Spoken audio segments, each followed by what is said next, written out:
నిత్య పూజలివివు నేరిచిననో ప్రత్యక్షమైనట్టి పరమాత్మునికి నిత్య పూజలివివో.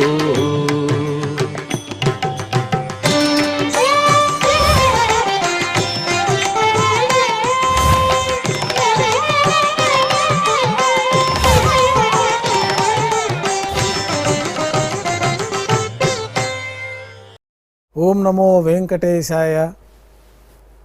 ఈరోజు సోమవారము, శ్రీ శోభకృతనామ సంవత్సరము, ఉత్తరాయణము, హేమంత ఋతువు, పుష్యమాసము, శుక్లపక్షము, ద్వాదశి తిథి, మృగశిర నక్షత్రము, జనవరి 22, 2024.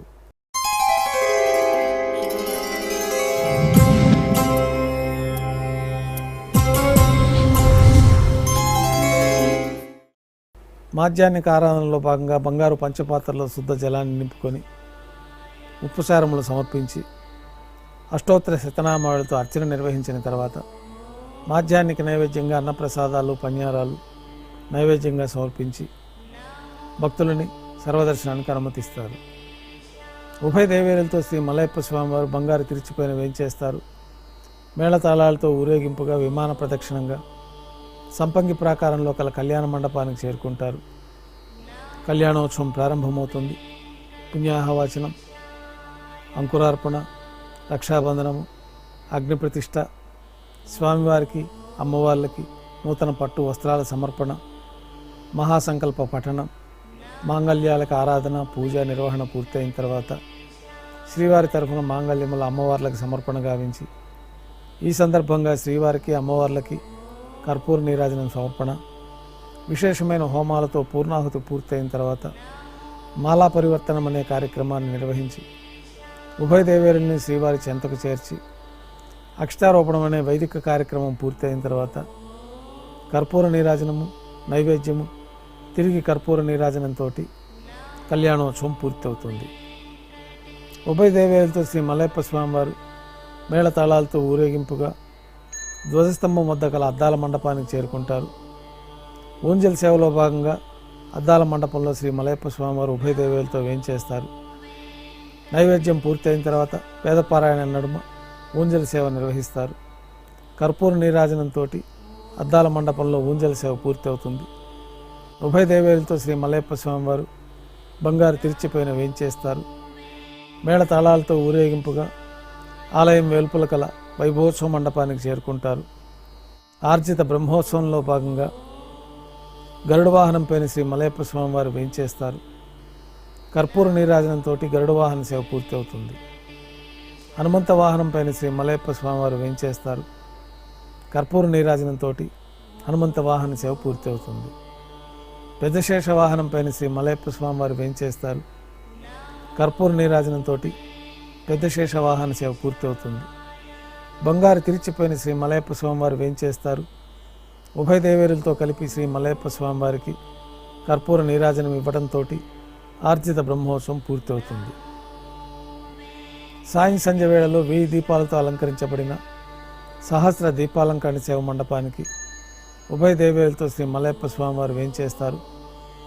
వేదం, గానం, నాదం నడుమ సహస్ర దీపాలంకరణ సేవ జరిపి నక్షత్ర నీరాజనము, కర్పూర నీరాజనంతో సహస్ర దీపాలంకరణ సేవ పూర్తి అవుతుంది.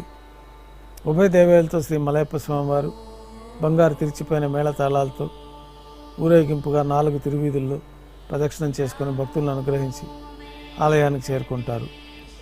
ఆలయంలో నైవేద్యం పూర్తయిన తర్వాత గర్భాలయంలో వేంచేస్తారు. వెంటనే రాత్రి తోమాల సేవ ప్రారంభమవుతుంది. ఉదయం సమర్పించిన పుష్పమాలికలు సల్లింపు చేసుకుంటారు. గర్భాలయాన్ని శుద్ధి చేసి పంచపాత్రలో శుద్ధ జలాన్ని నింపి శ్రీ వైఖానస ఆగమోక్తమైన ఉపచారాలతో స్వామివారికి ఉత్సవమూర్తులకు ఉపచారాలు సమర్పించి కొత్త పుష్పమాలలతో మూలవర్లకి ఉత్సవమూర్తులకి అలంకరణ జరిపి చతుర్వేద మంత్రాలతో మంత్రపుష్పాన్ని సమర్పించి నక్షత్ర నీరాజనము, కర్పూర నీరాజనంతో రాత్రి తోమాల సేవ పూర్తి అవుతుంది. అష్టోత్తర శతనామావళితో అర్చన జరుగుతుంది. రాత్రి నైవేద్యంలో భాగంగా అన్నప్రసాదాలు, పన్యారాలు, దోశ, ఘంటానాదం మధ్య నైవేద్యంగా సమర్పించి తిరువిస నైవేద్యం పూర్తయిన తర్వాత భక్తులని సర్వదర్శనానికి అనుమతిస్తారు. కొద్ది విరామం తర్వాత ఏకాంత సేవలో భాగంగా రాత్రి సమర్పించిన పుష్పమాలికలు సల్లింపు చేసుకోవడం, గర్భాలయాన్ని శుద్ధి చేసుకోవడం, బ్రహ్మ తిరువారాధన కోసమై పంచపాత్రలో బంగారు బిందెలోని తీర్థాన్ని సమర్పణ గావించి ఏకాంత సేవలో భాగంగా కౌతుకభైరమైన శ్రీ భోగ శ్రీనివాసమూర్తి వారిని బంగారు పట్టు పాన్పు పైన వేంచేపు చేసి ఈ సందర్భంగా స్వామివారికి దారోష్ణమైన గోక్షీరము, జీడిపప్పు, ద్రాక్ష, బాదం పప్పు, పాలు, పండ్లు నైవేద్యంగా సమర్పించి కర్పూర నీరాజనంతో ఏకాంత సేవ పూర్తి అవుతుంది. ఓం నమో వెంకటేశాయ.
Oh